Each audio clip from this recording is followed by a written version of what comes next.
Salutations and proclamations. It is I, it is you, it is us, it is we. Together we make up the digital family known as the De La Fit Podcast.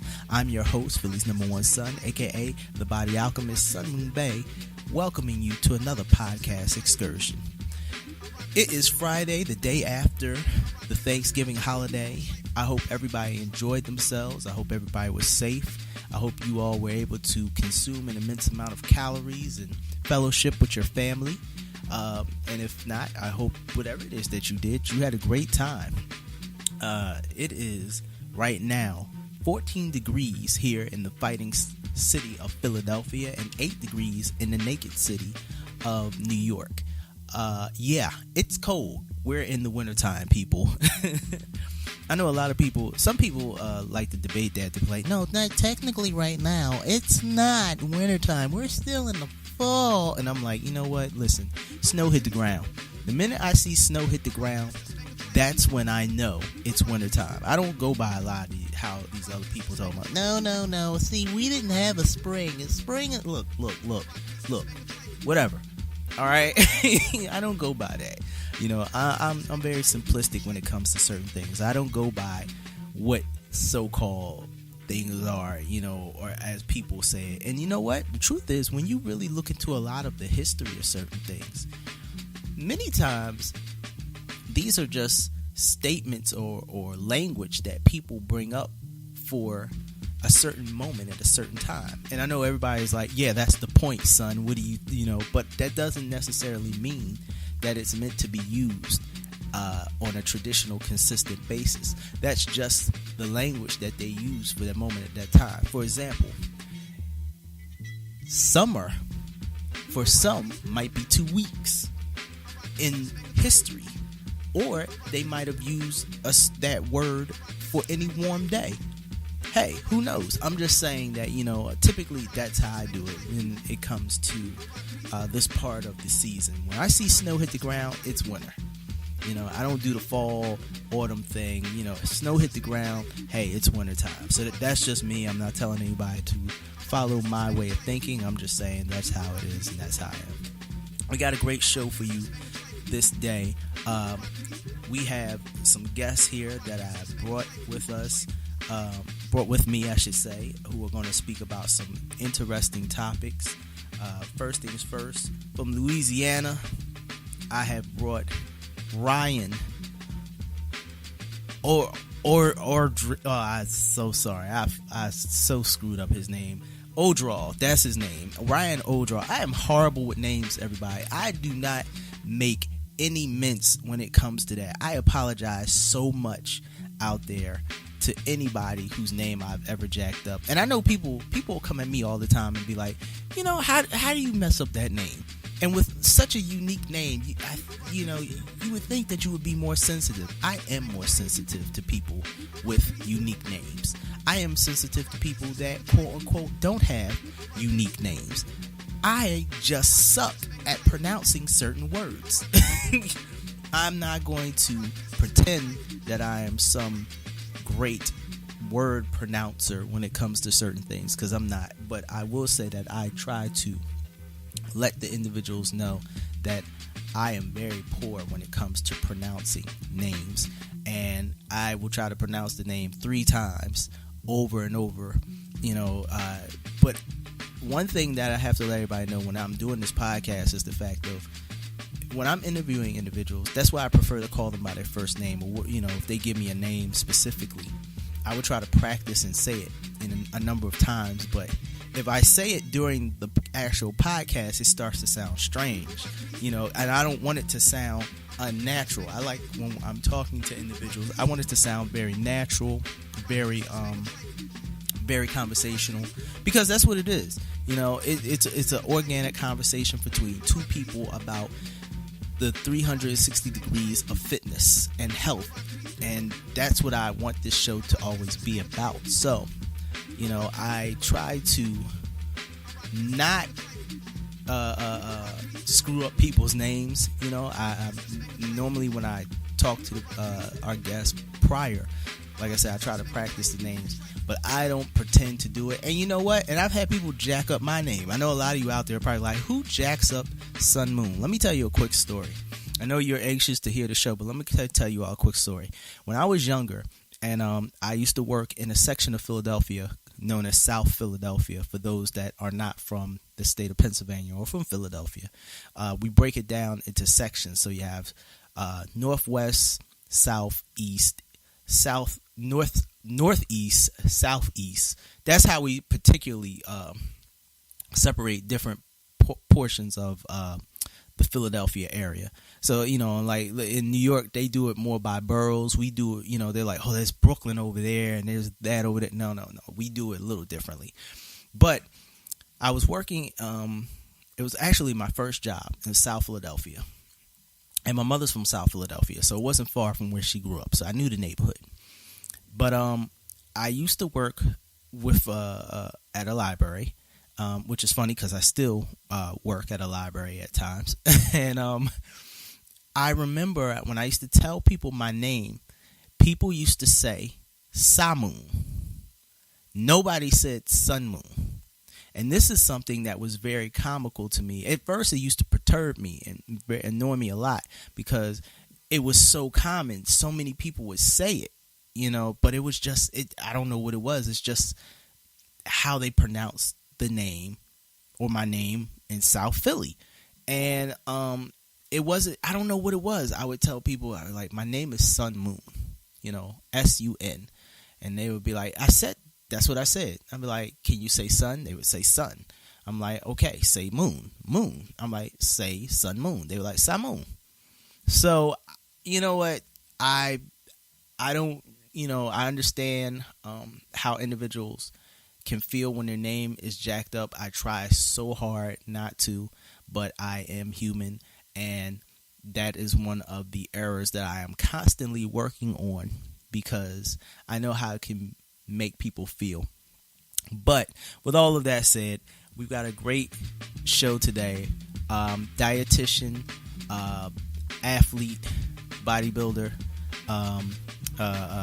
Ryan Orgeron is here, and he is going to be discussing the myth about carbohydrates. He's going to be talking a little bit about his story and how he started his fitness journey, as well as some of the things he learned and what conclusions he's come to.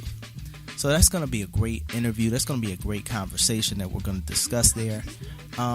Also later, of course, as always, we have the Dropping the Jewels segment, which I love to keep that as a surprise. I don't like to always tell you all what's going on in the Dropping the Jewels segment because I always like to pull somebody out just to discuss something, a random question that people ask me in emails and things like that. So, and I encourage everybody out there, if you haven't had your question answered, email us, please. Definitely email us at dayla13@gmail.com. Also, to let everybody else know, it's a lot of changes going on here at the Dayla Fit Podcast with the show. I'm sure you heard a slight change in the intro. There'll be more changes that we're addressing, but we now have a website. That's right, www.daylafitpodcast.com. We have a website. You can go in there. You can find out more about the show. You can listen to episodes, and you can email us your questions. That's right. We're also, for those out there, that on Facebook. We're on Facebook. We're also on Instagram. Facebook, we're there at Dayla Fit Podcast. Instagram, we're there at day_la_fit podcast. And we're out there. We are doing the damn thing and we're getting it on. So for those that want to contact us, that want more of the podcast, that want to know more about us, we're circulating and we're moving and we're progressing. So coming up, we're going to talk with Ryan Orgeron, and we're going to have an intelligent conversation. And as always, Welcome to the De La Fit Podcast. You're now tuned into the De La Fit Podcast.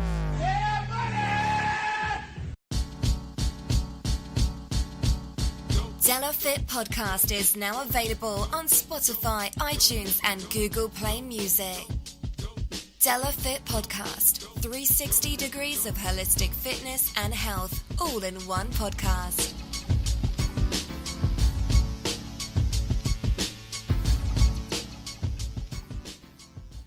We're back. Ryan, I apologize because I am going to jack up this name. I am so sorry. So I'm just going to call you Ryan. It's all good. With all respect. Sounds good. And Ryan comes to us. He is a trainer, nutritionist. First of all, this man is a jack of all trades. I mean, because looking at your Instagram and your story is what made me say I wanted to contact you. All right, because you have an interesting story. Starting out with, you were at one time obese. Am I correct? Absolutely. Yes, as a teenager. So please take us through your background of who you are, what you do. All right, the floor is yours, sir. Go for it. Okay. So you introduced me as a nutritionist. I much prefer to be introduced as a registered dietitian because there is a difference depending on what state you're in.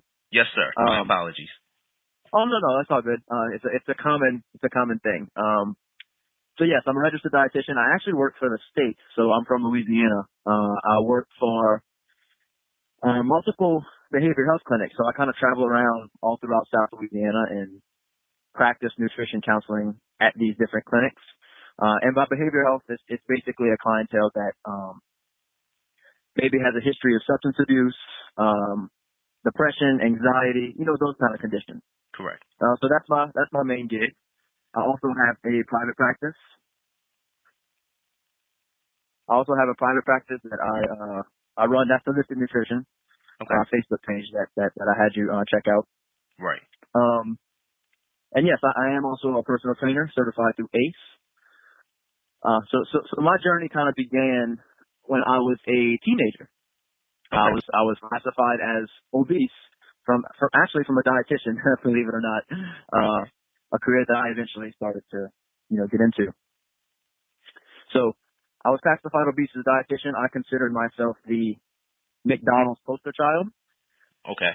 People laugh when I say that, but, growing up, that's what we ate. We were a fast food family.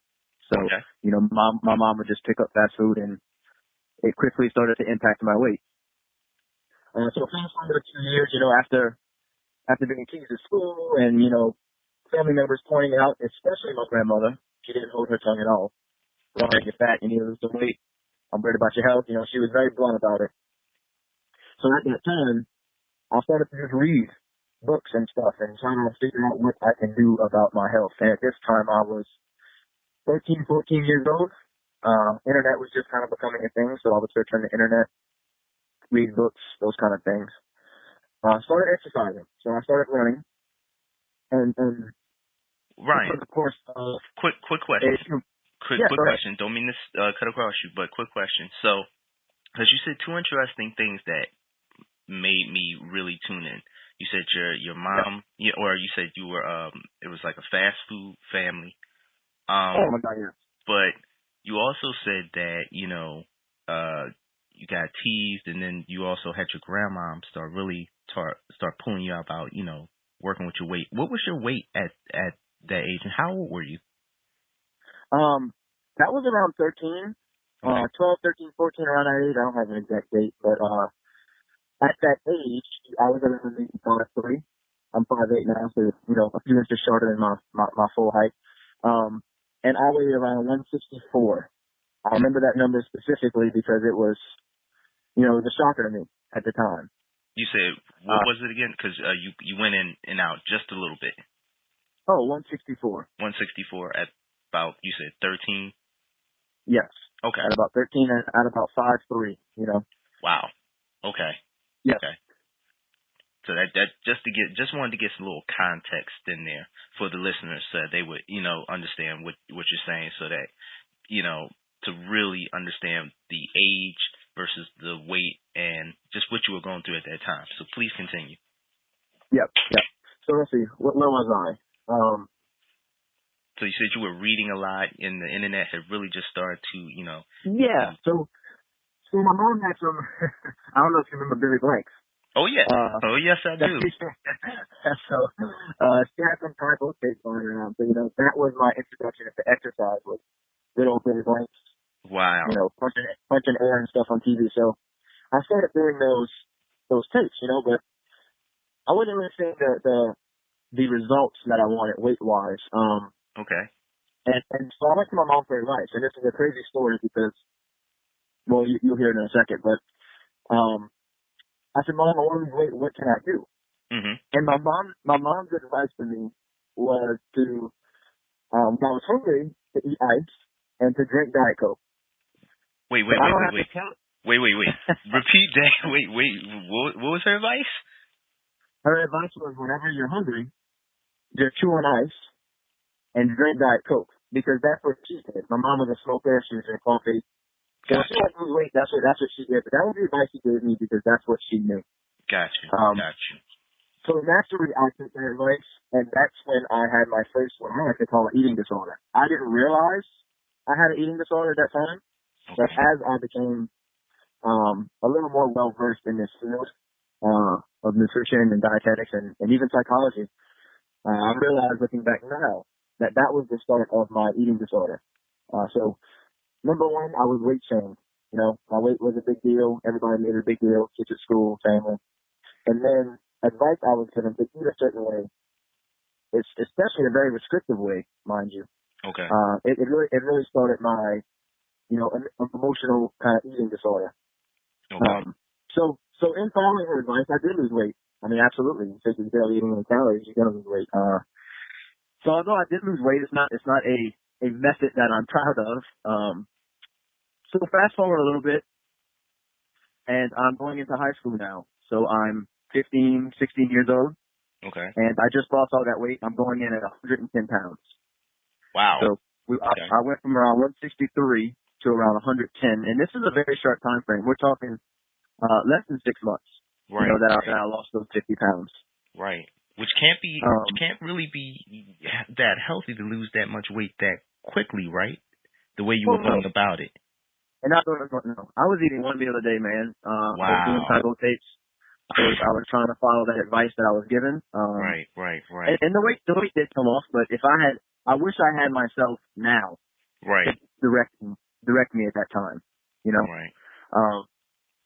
So as a freshman in high school, I wanted to play football. Of course, I had a huge interest in professional wrestling. All those guys were built, Right. Then I found weightlifting. And from there, I was like, I need to build my frame. 110-pound football player is not going to get far. So started weight training, man, and it really became a huge part of my life. And I learned how to eat, again, through reading more books, searching the internet a little more. I eventually got away from my mom's nutrition advice. I started eating a little more because I read, you need calories to build muscle. So I did that. By the time I was a junior, I weighed around 175 pounds at a relatively lean body weight. So you figure 3 years, I put on anywhere between 60, 70 pounds of muscle. Just weight training, not really paying too much attention to diet other than, just eating like any other teenager would. Right. Yeah. And looking back at that time period now, so all throughout my high school years or my early college years even, I had this goal to, number one, compete as a bodybuilder, and number two, become a professional wrestler. And I did both those things. But in the process, I only fed into another eating disorder. So I went from that super restrictive to ice when you're hungry, drink Diet Coke, eat one meal a day, and I transferred that into a very restrictive, quote unquote, bodybuilder diet. So the cookie cutter, chicken breast, brown rice, broccoli thing, So more of like the competitive type of diet that you would say. Absolutely. Okay. Yes, I married it, man. And it was so restrictive, and I was so hard on myself about it that it took more steps than it was worth. And I'm not taking anything away from people that compete in bodybuilding, Right. So that, physiques, but you can even get caught up in an eating disorder mindset, a diet mindset that's very restrictive. Like for example, my friends would tell me they have an authority, they want to have burgers or whatever, and I would straight up say no, because I wanted to stick to my diet, and having a hamburger was unacceptable. So in that time frame, I missed out on a lot. I missed out on a lot of parties, a lot of social activities, because I had this goal. And some people call it discipline. I call it an eating disorder based off of what I know now. Right. And I do that because of how restrictive it was. Okay. And especially now that I know that you can achieve physique goals without being that restrictive. Right. Because and that's the life I live now. So. Because I'm guessing it's the restrictiveness was not. It didn't have the balance that would encapsulate a regular, enjoyable life. No, it didn't. Right. And it all started with, my mom's advice, and then that transferring into bodybuilding, which it was a healthier, way of eating for sure. But I still had that restrictive nature about it, and anyone who studies, neurobiology, they quickly find out that restricting something by nature, it causes us to want it even more. Right. So it's a never-ending cycle of restrict, eat, and that's a common problem here in America, and with our health, and that we have this diet culture, right? That has us restrict these things, and it's mind blowing, and that's why I speak out so much about carbs, as a matter of fact. Which, you know what, you lead me into another question, which you were talking about. You said it was a healthier way of eating, but at the same time it's restrictive, which makes me think at the same time, like, it's restrictive, but healthy. Is it healthy? It might be healthier in terms of what you're putting in, but mentally, was it healthy for you? And, absolutely not. And I think that's the thing that, we talk about that a lot of times here on the podcast. We're not just, what you would call a regular fitness program. We talk about lifting, diet, but we also talk about mental. We also talk about spiritual and a lot of the other things which go to make a fully healthy person, what we call 360-degree healthy person. So, it's interesting that you touched on that, because I feel just like you said before, we live in a very, very, it's either too abundant or too restrictive. And it's never in that perfect balance. So you were starting to talk about carbs, but before you go there, I want to see, you're taking all this information in. Go ahead. I'm sorry. Go ahead. Yeah. I do want to say one thing. When I said it was healthier, what I meant was, comparing to how restrictive I was before. Okay. I definitely had nutrition deficiencies at that point. Okay. But as I said, I was eating one meal, and I was chewing ice when I was hungry, chewing gum when I was hungry, drinking Diet Coke, that kind of thing. So naturally, eating chicken breast, broccoli, rice is a little more nourishing diet. Right. But by no means did I mean it was a healthy and sustainable diet. Right. Yeah, so I just wanted to clear that up. I don't want anybody to get the wrong message about that. Correct. And we were just talking about comparatively to where you had come from. Yes. You're right, yes. right. Which definitely, you're right. We don't want anybody to get the wrong idea on that at all. There's a difference between competition and all that, and we're going to get all into that. But let's now talk about, as you're learning all these things, what's taking place with you and your family, and what they're seeing and what you're learning about yourself, as well as what I'm guessing you're learning as well as what your family's, health and eating habits are. So what are you seeing there? You mean what is it having an impact on my family? Is that what you're referring to? Yes. So again, when I went through that whole, I call it like my bodybuilding stage. where I was very restrictive on what I ate. Every meal had a purpose, kind of thing. Right.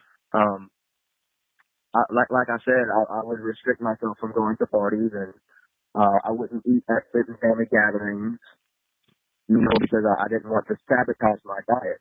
Right. So it kind of put a little strain on me, number one. Okay. But I'm from South Louisiana, man. We enjoy good food. Oh. It's a Cajun country. It's a big thing to, have a big cookout, invite 30 people, and, everybody's eating, enjoying each other's company. And I missed out on a lot of that because I was so restrictive on my weight. And it's not something I talk about often, but it's something that I feel people need to hear. Right. Because it's a very real thing in this country. This restrictive and emotional nature that we have tied to our food consumption. Right. So absolutely, man, it impacted my family heavily. And, it wasn't until maybe the last 3 years that I really started to say, man, I had an eating disorder at this time. I had an eating disorder at this time. Right. And, looking back, it's like, man, and it's, I don't regret it because they all taught me something that I now can apply and relate to my clients that I see at these clinics, and even at my private practice. Right. So I don't regret any of those trouble times that I went through for that reason. So now let's get into the conversation, Ryan, about what you're learning as far as diet, as far as what's good, what's bad. But before we do that, I want to say you are starting to just go in and out just a tad, and the things you're saying are so potent. I don't want anybody to miss anything you're saying. All right, so okay. Just if you could just change that just a little bit. And I'm saying this just for you listeners out there because I know this is very, very important information, and you have a big amount to share. So just want to make sure that they get the message. So appreciate it. With that being said, let's start talking about nutrition as well and the mental balance that needs to be handled between. What are some of the things that common misconceptions that you would see or to hear about dieting? Oh man, that's a book worth. Misconceptions about dieting. It's unreal. I guess I would start at the root. Okay. Which is this idea that there are good foods and bad foods. Right. I think that labeling in and of itself causes us to fall right into the diet culture that we're all currently in right now. So again, kind of like the restriction thing. The second you label something bad, when you do have it, there is a guilt involved. Okay. And there is a self-shame involved. And it's just not a healthy way to look at things. So when you say good carbs, bad carbs, good food, bad food, it's naturally unconsciously having us fall in an unhealthy way of eating. Okay. And that goes especially from a mental aspect. All right. So, all right. Does that make sense? That makes perfect sense. So let's walk us through what you would say to a person that right now is, like the carb discussion. I've had clients and friends and family members come to me and say, listen, what carbs should I ingest? What's good? What's bad? That whole, like you said, that whole verbal cue, that whole, what should I be eating? And it seems as though you're talking about it should be not so much good and bad, but what is your focus? What is your goal? So yes. Let's talk a little bit about that. For the person that wants to lose a little bit of body fat or maintain weight, what should they be trying to focus on dealing with carbs? And also talk about what are carbs for individuals out there that don't understand. Okay. So you brought up something interesting. You said, somebody wanting to lose weight or maintain weight. That's an interesting subject in itself. Okay. Because a lot of times I'll get clients, and that's what they're focused on. They're so focused on this scale and caught up in this weight thing that they miss all the other benefits of what they're currently doing. Okay. So when someone comes to me with, and it may be they may have a bunch of health conditions that they need to resolve, but they're still focused on the weight. So what I first tried to do, I tried to get them out that mindset of them identifying themselves with their weight. Because let's be honest, when we talk about BMI, when we talk about what's on the scale, those are not really indicators of health. Right. They're not. That's true. And there's huge studies out there showing that, I mean, people classified obese or overweight by these measures are living just as long or longer than thinner or average weight people. Right. So I have a problem with someone focusing on weight that much. Surely there's special cases where, somebody, they may have arthritis in their knees and, losing weight it can help out their condition. Mm-hmm. But never would I put that at the forefront of my intervention. Okay. Interesting word. Interesting word is the intervention. I'm sorry. Go ahead. I'm sorry. Yeah. No, you're good. So my goal is to help them build a healthy lifestyle that is enjoyable and at the same time sustainable for them, that naturally they're going to lose that weight and they're going to feel better. But I don't want them coming to me every follow-up appointment and that's what we're focusing on. All the scale moves or all the scale didn't move. Because man, there's so much more to health and life than weight. Yes, and I was I was weight shamed as a kid. Oh, you're fat, you're chubby, you're whatever. Right. And it sucks, man. To be frank, Yes, it does. Yes, it so does. I think we need to. And you hear people talk about you need to love your body and things like I don't believe there needs to be a love there. Well, I do believe there needs to be a respect. So you have to have respect for your body. You should want to improve it always. Right. But you have to respect where it's at. I believe we all have this weight range where our body's happiest. Right. And that's where we're going to be. Very true. Very true. I totally agree with that. It's interesting that you bring this up because, again, it's always I don't want to say funny, but it's always ironic how much one thing impacts another when it comes to the human mindset and the human condition. You were talking about fat shaming. You brought that up, one of the words you were saying. And, this is October, so it's also anti-bullying month as well. And the perceptions of what we expose ourselves to or what we're exposed to, it's so varied. You know what I mean? And everything touches one another. That's also, it's like a form of bullying without knowing that person is bullying, that person is being bullied, so it's interesting you touch on that. So absolutely. Go ahead. It's ignorant. It is very ignorant to think. Yes, it is. If you see somebody carrying excess weight, that they are automatically some kind of lazy glutton. Right. Yeah. It's ignorant, and it's a thing that I feel a lot of, especially in the fitness industry, that we do. Yes, it is. Yes, it is. If I pause a little, it's because you're saying so many things, and it makes me think of our inner reactions. To our listeners out there, the inner reactions that we have with each other, we speak about, it's energy.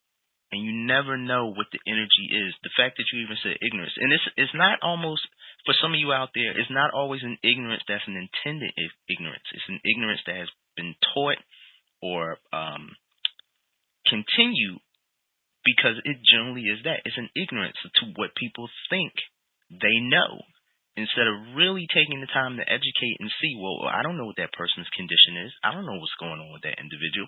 I don't know why they eat this way. So. Yeah. And it's ingrained in our culture, man. Like I said, that diet culture that we need to at least start to recognize now. We need to recognize that we're accepting this and that there's a better way. Exactly. So Ryan, let's talk about if carbs, we'll say instead of good and bad, let's say maybe more preferred than others. Certain carbs that might be more healthy or progressive than others. We'll use that word, progressive and not as progressive. So what what typically would you communicate to a person? It's like, all right, these are more progressive carbs that you might want to ingest versus these not as progressive or possibly long-term harmful carbs, what they could do. How would you describe those? So I like that you use that wording, because when I am in practice, when I'm talking to someone or counseling someone, I'm literally saying there's two baskets, and this is for all food, not really just carbs. Okay. There's less optimal and there's more optimal. Right. And that's it for everything. So when we talk about more optimal, especially in the form of carbs, we're talking about fruits. We're talking about vegetables, and that includes potatoes. Don't think I'm excluding potatoes or bananas because it has sugar content. So fruits, vegetables, beans. Man, high five. I'm glad. High five, man. I'm glad that I live in a culture where we still have beans regularly. Yeah, same here. These are like the forgotten superfood. Yep. You know what I mean? Yeah, yes I do. So much health to offer us, and if you look at the healthiest regions and the regions in the world that live the longest, beans are like the staple in their diet. And here we are in America, we have diets that are promoting not eating potatoes, not eating beans, and not eating fruit. Yep. I have a problem with that. So to get back to the question, more optimal foods, fruits, vegetables, beans. I'm going to throw bread in there too. There is a little bit of iffy there, if someone has celiac disease or some kind of gluten intolerance. Right. But that goes with pretty much any food or allergen food.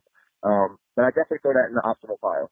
Okay. And then, of course, when you talk about less optimal, we're talking about nothing that grows from the ground, things that are made in a plant, not things that come from a plant. Right. You follow what I'm saying? Definitely. If it comes from a plant, it's automatically in that good pile. If it's made in a plant, we're talking about Pop-Tarts and ice cream and donuts, those kind of things. All the fun foods the less optimal. Yeah. Right. That would definitely be in the less optimal pile. So again though, when someone comes when they come see me, they may have a donut every morning. Right. I'm not gonna sit there and say, hey man, look, we gotta get rid of that donut. That's not my approach, because automatically I'm restricting something. Right. And like I said before, restriction by nature, it's going to cause us to crave that thing even more. Definitely. So the first thing I do, I actually add a bunch of carbs to my clients' diets before I do anything else. So my first meeting with somebody, if they come to me, and I don't care if it's weight loss, if it's diabetes even. My very first intervention is I look at their diet, and I can tell you right now, where I'm from, Louisiana, 80% of the people that I see consume less than 2 servings of fruits and vegetables a day. And that's combined. Right. So my first intervention is, hey, let's add these foods. Let's add these foods to your diet. And my measures are simple. I don't really look at weight at first. And if I do, I don't include them in that. Okay. I look at hunger, I look at energy, and I look at cravings. I consider that the body's biofeedback. Got you. That's how the body talks to us, and that's what I use to guide my clients. And that's what I teach them to use to guide themselves, to be their own kind of diet detectives in a way. So I add these foods to their diet. We talk about what their favorites are, what's your favorite fruit, what's your favorite vegetable. Don't be scared of potatoes. Don't be scared of red bananas. And they start eating these foods. Man, in 4 to 5 weeks, I have them rank their energy on a scale of 1 to 10. Almost 100% of the time, they come back to me 5, 6 weeks later, and their energy's 3, 4, 5 points up. Right. Their hunger and their cravings are lower. So when you talk about diet, if you can eat in a way that has your hunger and your cravings low and your energy high, you have found a successful formula for you that is going to be sustainable for the rest of your life. Got you. Because think about it. If you're on a diet, what's the first thing that happens that makes you want to go off your diet or cheat, quote unquote, on your diet? It's simply you're having hunger pains because you're restricting yourself so much. Right. You're having cravings, because you're restricting yourself in certain foods, or maybe you just feel bad. Exactly. You're not nourished. You're not feeling good about yourself. You have depression, you're stressed, and that causes you to eat excessive amounts or maybe a lot of the wrong things. So if you can balance those three things, and that's essentially what I do, is balance those three things. And for the most part, my first intervention is getting those micronutrients, those fibers from those optimal carbohydrates, fruits, vegetables, and beans into those people's diets. Right. And they enjoy it, man. To see this, to look on someone's face when you say you can have a white potato for supper, it's like a whole new world opens up. Right. You I know? understand what you're saying. Yeah, man. Or you can have a banana in the morning. Right. It's not gonna spike your blood sugar and cause you to automatically store fat. You know, and it's just Now, it opens up a whole new world for them, and that's fine. Now, Ryan, let me ask you a question. Where did these myths come from? All right. Well, first, let's start this. Despite what you're saying, and this, we know all of this is also depending on what your physical, if you have any physical ailments or anything like that, just like you spoke about with celiac disease or something like that. We also want to preface that there are conditions where certain foods might not be, or tolerable. So, as always, talk to your physicians. Make sure, because certain things are for certain reasons. What Ryan is, and I think Ryan is really speaking out, is for individuals who already have an understanding of they don't have any chronic illness, or there's nothing specific, that is going to hurt them. We want everybody to be clear on that. But with that being said, I also want to ask you, where do you think a lot of these diet myths come from? Where do these thoughts come from that I can't have a banana, I can't do this? Well, I think that the industry feeding on the culture that we created. So the diet culture is what I call it, and essentially it's pretty much everything we talked about, this whole restrictive nature, and the fact that you can buy health in the form of a pill or a supplement. Or you can buy your results, or you can obtain your results through a certain plan or program. That's very cookie cutter. So right now we're talking about, the keto diet. That's a huge one right now. Right. Everybody's on board with this. It's basically a revamped, repackaged Atkins from almost 40 years ago. Low carb. Except now they're urinating on alkaline strips to make sure they're in ketosis. Wow. And I'm not taking anything away from the ketogenic diet. Right. But number one, and I made a video about this. You may or may not have watched it. Its adherence rate is so incredibly low. Like, we have clinics that were using this diet that are no longer using it because the adherence rate was so bad. 70% of people couldn't adhere to it for over 6 months. Wow. And this is people that they would have seizures, if they didn't adhere to this diet, And still the adherence rate is so low. Right. But the idea that we can adopt this diet long term, and most people are doing it just for the simple idea of losing weight. Exactly. It's ridiculous. It's ridiculous. And if there's any message I put out there, it's that there's better ways to take care of yourself than restricting yourself like that and following these fad diets. So, all right, now let's go into this, because I feel like we've already we covered the whole misconception. All right, the common misconceptions. All right, so, and you already talked about losing and maintaining weight, and what you would normally tell your clients how you would deal with that. Let's go into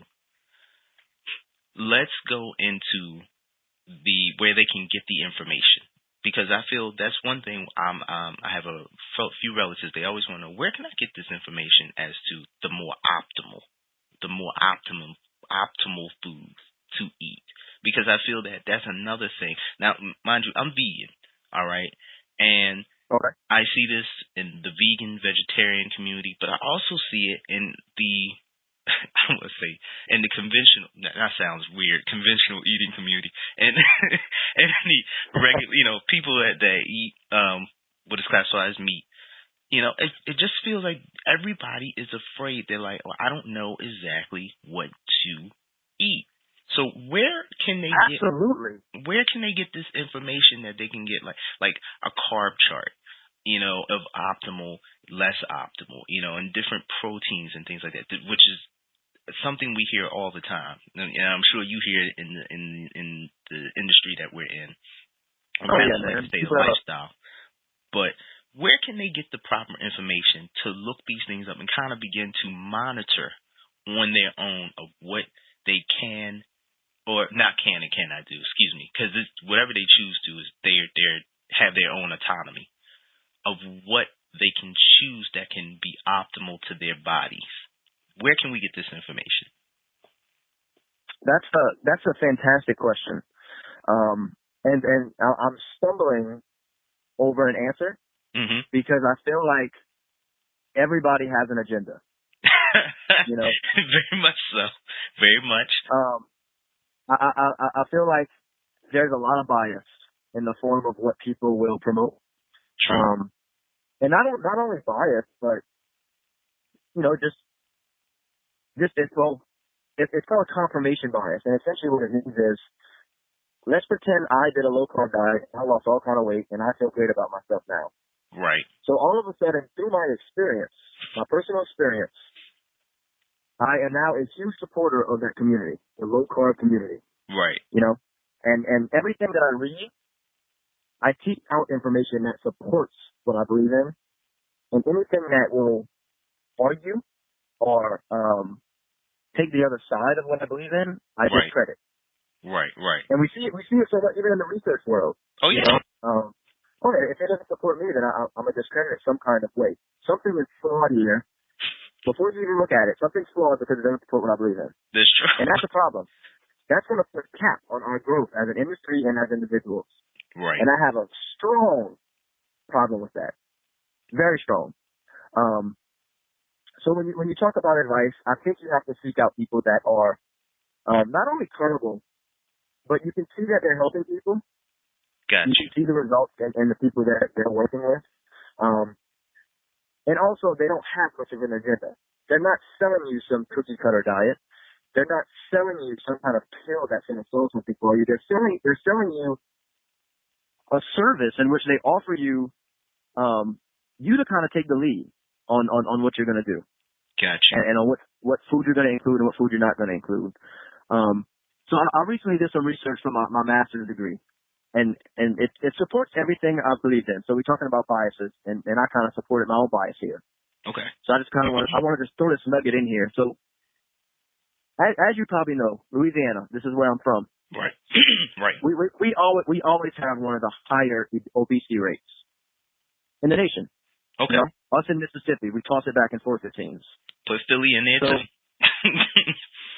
What's that? Put Philadelphia in there too. We've been there. So what's interesting was I looked at people's diets. I had almost 70 subjects. And I took their body composition from BMI. I took their composition from body fat. I took their composition from waist circumference. Okay. And I did a 3-day food recall on everyone. So what I used was a phytonutrient index.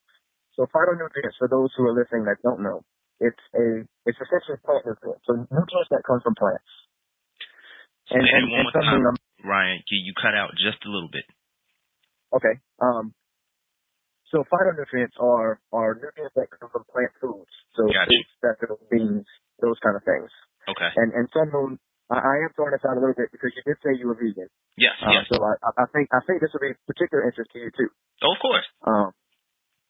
So we looked at these 74 subjects, and what we found was the ones that had the best body composition, so the leaner subjects, they all had higher phytonutrient intakes than those who had, worse composition. Okay. So essentially what that told us was, hey, the people that are eating the most phytonutrients, the most plants, the most fruits and vegetables, these people have better body composition. But what we also found was these people also didn't have diseases. They didn't have diabetes. They didn't have cardiovascular disease. They didn't have hyperlipidemia, high cholesterol, in other words. Right. They didn't have those conditions. Everybody who had a illness, so something like high cholesterol or blood pressure, they ate way less phytonutrients or plant nutrients. So that research alone kind of tells me, and it's a base of what I believe, is that in America we're overfed. We're eating way too many calories, but we're also undernourished. Right. We're not getting enough nutrients. Very true. Yes. Very true. So if I have to give anybody who's listening, diet advice, it's eat as many fruits, vegetables, beans, plant nutrients, things from the ground, things that I believe God intended us to eat. Right. Fibrous, nutritious sources of food. Eat as much as you can, and then fill the gaps with things you enjoy. If you like a steak and it makes up 10%, 20% of your diet, you're gonna be okay. I promise you. Mm-hmm. But you have to ensure that you're getting those nutritious foods for the most part in your diet. It's a huge part. Ryan, thank you so much for coming on to the show. We appreciate you. We want you back. We're going to see if we can definitely book another a time for you to come on, because we know, first of all, you're busy. All right. First of all, I got to ask you this. Are you still pro wrestling? No. As much as I loved it, man, I moved away from grad school. Okay. And I kind of fell out of it, So, hey, you know what? And this is everybody else that listens to the show knows part of the reason I got into this lifestyle. One is my father. Two, Randy Macho Man Savage. All right. So. Oh yeah. Yeah, definitely. So, I've always wanted to know what it's like to take a back body drop. But I don't know if I actually want to take a back body drop. But I can tell you, it's not a trampoline. The ring is not. It's not a very forgiving piece of equipment. I have heard that. I have heard, which is kind of why I'm like, maybe I should stay in my lane, But Ryan, definitely thank you for coming on the show. Where can people reach you? Where can people contact you to see your information, to contact you and ask you questions?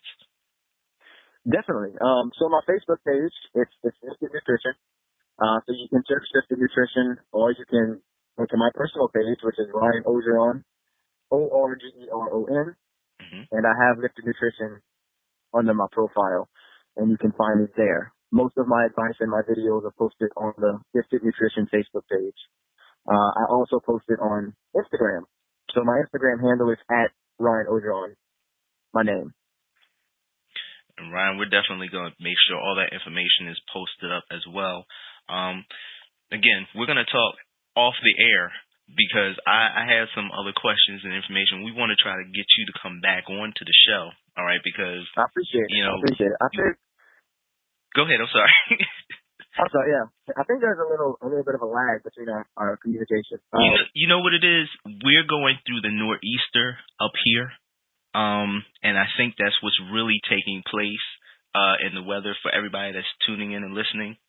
I'm in Philly, and Ryan, you're in Louisiana, so it's that storm that's hitting us, and it touched down about 12 o'clock last night. And it's just been pounding us ever since. So it's probably the storm that's taking place that's making that little bit of lag. But like I said, we're gonna see if we can get Ryan back on the show because first of all he has a wealth of information. All right, and I know individuals are gonna want to ask more questions once they hear this episode come out. Ryan, thank you so much for joining us here at the Daily Fit Podcast. I'm nothing but grateful, man. Thanks for having me. You're now tuned in to the Daily Fit Podcast. Daily Fit Podcast. Tune in every Friday at 1 p.m. Eastern Time and 10 a.m. Pacific.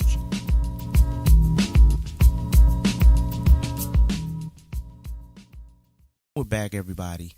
I wanted to just take the time to thank Ryan for coming on to the show and gracing us with his time, his effort, and his presence. We greatly appreciate it. We will be trying to get him back again. Hopefully he will be in the upcoming segments of the Dropping the Jewels section, which is really for those of you who are just tuning in or who are new to the podcast. It's basically our time to answer your questions. You know, if you've emailed us, if you've contacted us on Facebook or Instagram, or went to our website and contacted us, which is www.delafitpodcast.com. Nice little shameless plug. Then what we do is we take the time, we go through your different questions, and we get a particular person to answer them. We try to pick out a professional who is very good in that field, and they come back on the show and they answer the questions. So, you know, hopefully we will have Ryan back for that at some time, at some point on the show. This week, I know I probably said we were going to have the Dropping the Jewels section in the earlier part of the podcast, but I'm changing it up just for today. And I just want to talk. You know, I just want to have some conversation with everybody out there. I know typically we would have the Dropping the Jewels section, but I'm feeling a little different today. And it's after the Thanksgiving holiday. And I just wanted to take the time to have some dialogue with you out there and talk about a little bit of things that I've been progressing and moving forward with, not only dealing with this show, but just in life in general. And some of the things I'm coming in contact with. I will tell everybody, when I started the De La Fit podcast, it was quite a learning curve. I'm not one who is very, very, I guess you would say, who likes to be in the camera. I'm more of a background person. So when I started the show, I initially, I had no knowledge of being in a podcast or how a podcast works or, any type of real microphone experience, even though I have worked on a radio show, preferably, but I was kind of in the back. I've done some production work at a studio, and, but it was more so background work, but I always knew I wanted to have a podcast. There's a lot of different podcasts out there that I particularly like. I don't really listen to any podcasts anymore just for the fact of I try to be my 100% self. I don't want to borrow from anybody. I don't want anybody to mistake anything. So after I started podcasting, or I should say after I got adjusted in the podcasting genre, I started to shy away because it's easy to pick up certain things and use it in your own. And I know a lot of individuals, when I was starting a podcast, that was the first thing they told me. They said, well, listen to different podcasts and see what you like, see what you don't like, and one thing I've noticed with a lot of different genres, whether you're in personal training, whether you want to be public speaking, whether you want to be a mentor, whether you want to do podcasts, whether you want to do radio or something like that, somebody always tells you, look at somebody else, see what you like, see what's going on, and then, that way you can kind of see what, and I've always noticed that, and I'm like, I've never liked that. I've never liked that copy, don't copy, or I should say copy and paste, don't copy, edit type attitude. For some things it works. For something like this, I think that it is not as effective. I've always been the type of person whereas I'm like, why don't I just let my own personality shine as it is and not be afraid to show who I am as a person? So that's one of the things I particularly like to do and like about the podcast. I like the fact that you can talk about certain subjects and, communicate your skills and abilities to other individuals and, just basically be yourself and put it out there and hopefully connect with other like-minded people. That's really the perspective that I initially started the podcast with. I had no idea so many things would take place in the progressing of this podcast. within the relative few months that I've done this, I have met some wonderful people. I've got to talk with people who I engaged with on social media, but we've got to actually have conversations, and it has helped me grow as a person. One thing I will also say when I also initially started the podcast is that, again, as I stated before, I had no knowledge of how to podcast. I never liked my speaking voice. I've never really liked how I sounded on a microphone. And I've had other experiences on speaking on a microphone prior, but, and initially I brought in a good friend of mine, Rob Ollie Lifter Miller, who, is a great guy, and he's an Olympic lifter, and anybody that knows him or follows him on social media knows he's a great guy, and we click. All right. I'm older than him. I'm kind of like a big brother, or will be in a big brother status with him. But I thought it would be really good to put him on the show with me. It'd be a good way to communicate, and we could get people into lifting. And what really took place was that, he got busy in his sport and in his mission in life, which is not a bad thing. And I got busy in mine. And initially, if you listen to any of the origins of the De La Fit podcast, it was not as defined as it is now. If you listen to past episodes versus now, it's got a lot more definition. There's a lot more guidance. There's a lot more of a roadmap to how things have gone, and it is taking place organically, which is something I definitely appreciate, definitely like.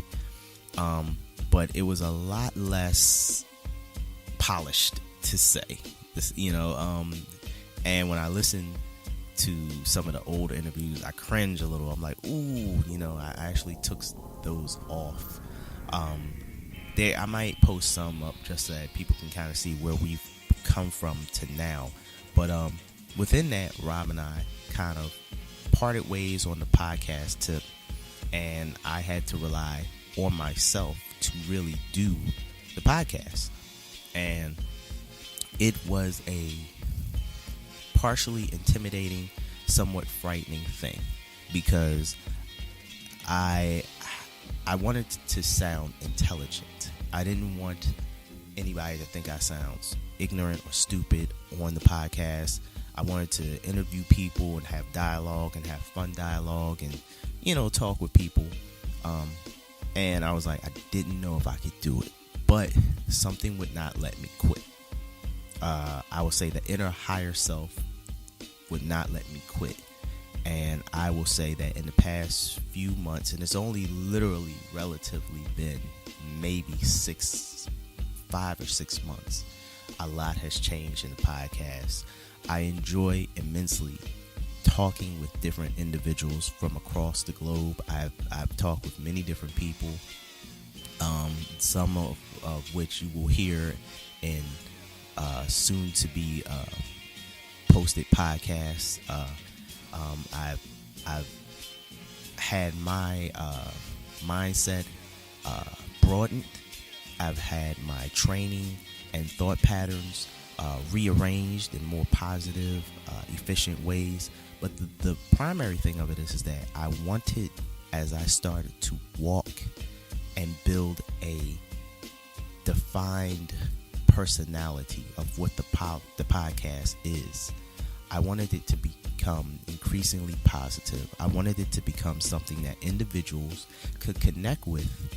At the same time, it would be different, it would be unique, but it would be universal. It would be 360 degrees.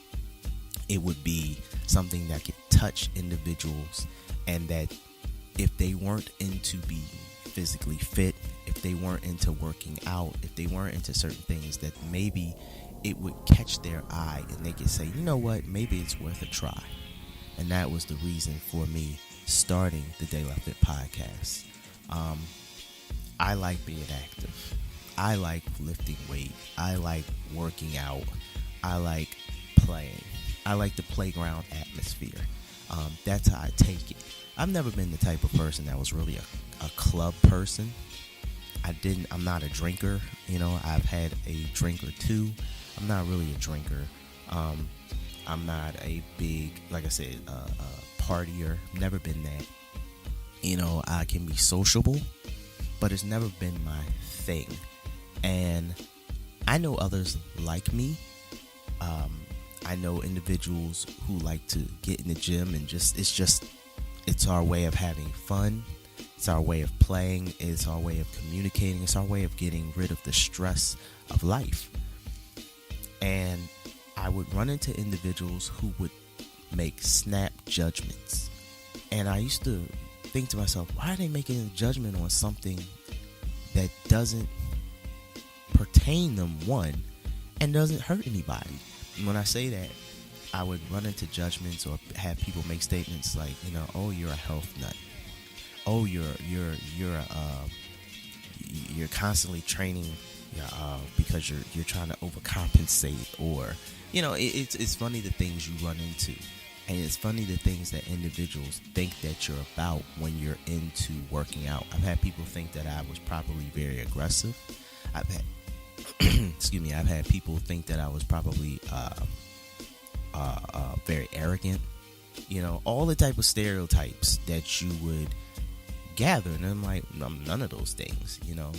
I've had people think, oh, you must have been bullied as a child, that's why you're so. Not really. I've had my share of bullying, but not like certain individuals. And even though certain individuals have become bullied, or have been bullied, I should say, that doesn't necessarily mean they're going to get into working out, building up their bodies and things like that.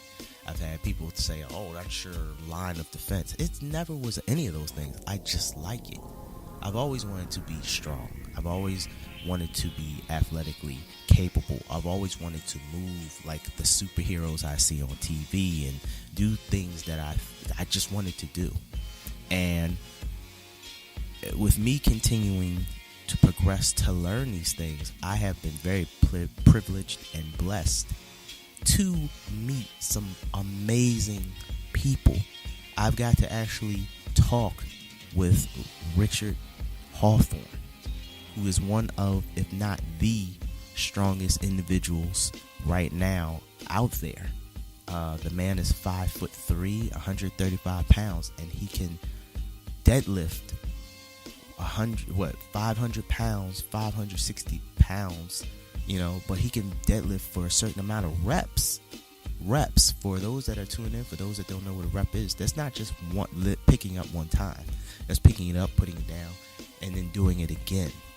It takes a tremendous amount of physical strength, power, endurance. Not only does it take that, it takes an immense amount. And I want to make sure I say this correctly. It takes double and triple the amount of mental strength to do something like that. I've heard people often say, why would anybody want to pick up that much weight? And I respond to that, why wouldn't you? You don't want to pick up that much weight, but many times when people say things like that, they're really saying it's impossible for them to do that. They can't comprehend it, and they want to find a way around it. And one of the primary focuses of this show is to show that, or to display that people are capable of amazing things. Human beings are capable of amazing things. It's not a fluke of nature. It's not by accident.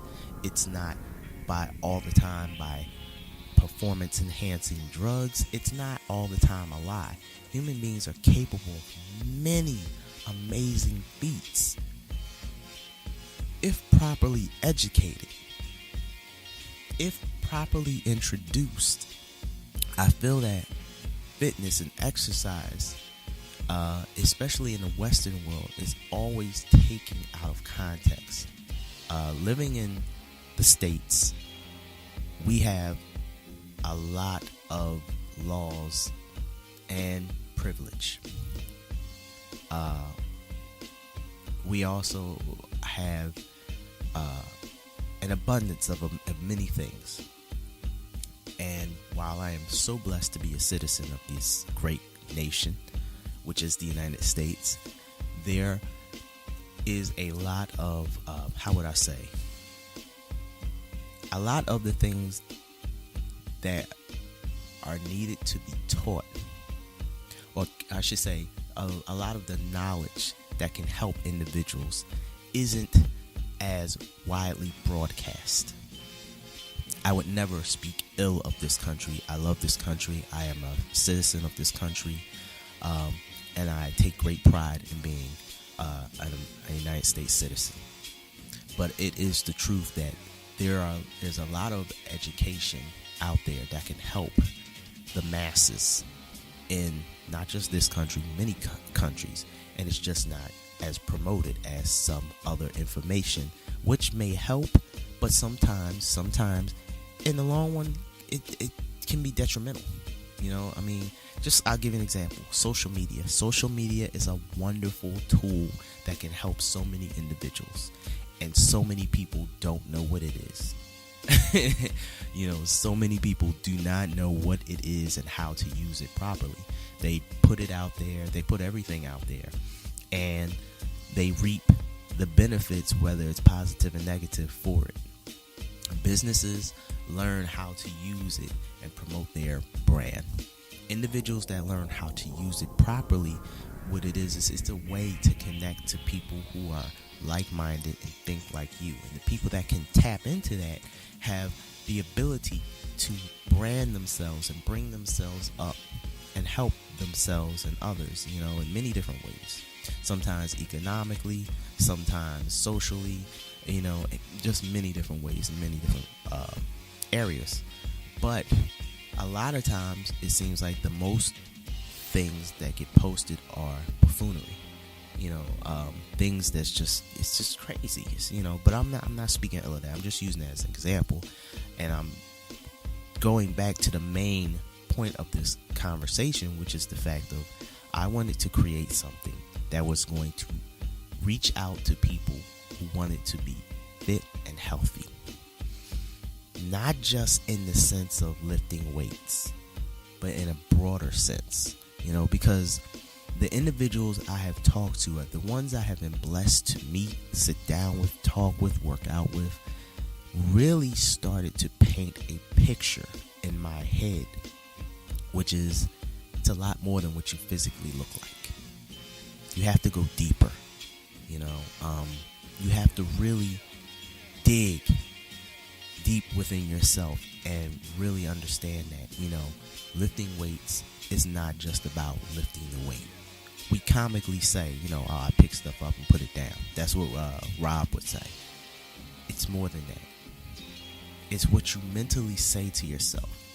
It's what you mentally put in your mind, that you are going to physically make the change to your body.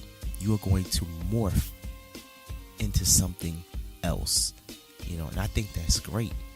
That's one reason I wanted to. I've always trained and wanted to train, and the other thing of it is that it's one of the driving factors on why I became a personal trainer. Moving right along, it also opened my eyes, being able to sit down with these amazing people and realize that it's more spiritual than it is physical. Those that know me know I'm a big Kung Fu movie fan. I've trained in different styles. I've wrestled. Not on a really crazy level, I can't say I've held a title or anything like that. Just, things I've done as of my youth, and I've continued to constantly research and look at things because I'm always trying to find a better way to physically make myself better. And as I started to realize, I'm like, wow, this training that we're doing, it's always been there. Lifting weights has always been there. Training and calisthenics has always been there. Doing these things, it goes hand in hand with dancing and martial arts and other things. But it gets deeper because it takes us into other doorways. It takes us into our mind of meditation, which we don't always focus on when it comes to health and fitness. We don't always focus on the mind. The mind has to be just as fit and just as well trained, and has to have endurance, it has to have power, it has to have stamina, just like our physical body. In fact, even more so than our physical body. So, these walking along and meeting people and studying and training, it took me to this other path, which was like, wow, you have to be equally as mentally strong as you are physically strong. And I was like, wow. And then I started to look and find more people and talk to them and find out really that there is no difference in what we do in a gymnasium or in a park than what we do in the mind. And you must do this. You need to do this spiritually, physically, mentally, financially. It's the same thing. And when I was really sitting down, I always talk to my family. I talk to my close friends who I always say I really don't have that many friends. If you're close to me, you're more like family. That's just how I am. It's the cancer in me, the inner Cancerian. So for me, it opened up other doors, which was the fact of it's all one big circle. It's all one big circle. People talk all the time about wanting to be financially empowered. Well, guess what? It's no different than wanting to be physically strong. You have to go in, you have to learn the tools needed to get to that level. And it's the same way. You start up a regimen and you keep it continuously. Financial health is no different than your physical health. Mental health is no different than your physical health. Spiritual health is no different than any of these things. And all of these things flow all up underneath of each other. They surround each other. They circle each other. They're in one big figure 8 and circle. So that was the purpose and reason for me coming up with what is now I won't say final version, but what is the more, I would say, polished version of the De La Fit podcast, and what I will continue to propagate and push and nurture to grow, because the 360 degree of fitness and holistic health is something I truly believe in. It's something that constantly needs work, and my overall goal is to help you all out there, my De La Fit family, the listeners, to want to be fit, to want to play and have fun. And that's also the number one goal. I found that nobody wants to do anything unless it's fun. So why can't it be fun? Why can't we work out, lift weights, jump around, flip around, push ourselves up, pull ourselves, roll ourselves like we did as children, and make ourselves stronger, make ourselves fit? Why is it that all of the things that quote unquote are supposed to be fun have to do with excess? Although, at least in my point of view, a lot of the more popular things, especially for my millennials out there. I am not a millennial, and I am not ever going to bash you. This is your generation right now. But I would reach out to you and try to grab your attention, try to hope that you would understand that you don't need to just be sedentary. And especially with the excess, I feel that there's a tremendous amount of excess that is thrown out at the millennials out there that necessarily, and I'm not saying you all can't handle it, I'm just saying that I don't think we as the generation before you taught you how to handle it properly. Taught you the things that were necessary, or I should say maybe even passed down the tools necessary for you to handle certain things properly. And that's another reason for this show. And it's not just for my millennials. It's not just for the Generation X. It's not just for the baby boomers. It's for everybody. It's for everybody in the past and everybody coming. That is the reason for the De La Fit podcast. And to help, hopefully, spark something within you all out there who are listening. Maybe it'll help touch somebody and say, yes, I've got the piece of the puzzle, you know, or maybe somebody else, wow, I can come up out of this mental funk. Or, you know, whoa, I have to spiritually work out like I would physically. You know, I'm hoping that you all out there listening to this will take something positive, share it, and help one another. You know, so that's it for this week. I should say this day here at the De La Fit Podcast. If you have any topics or questions, you can always email us at daylife13@gmail.com.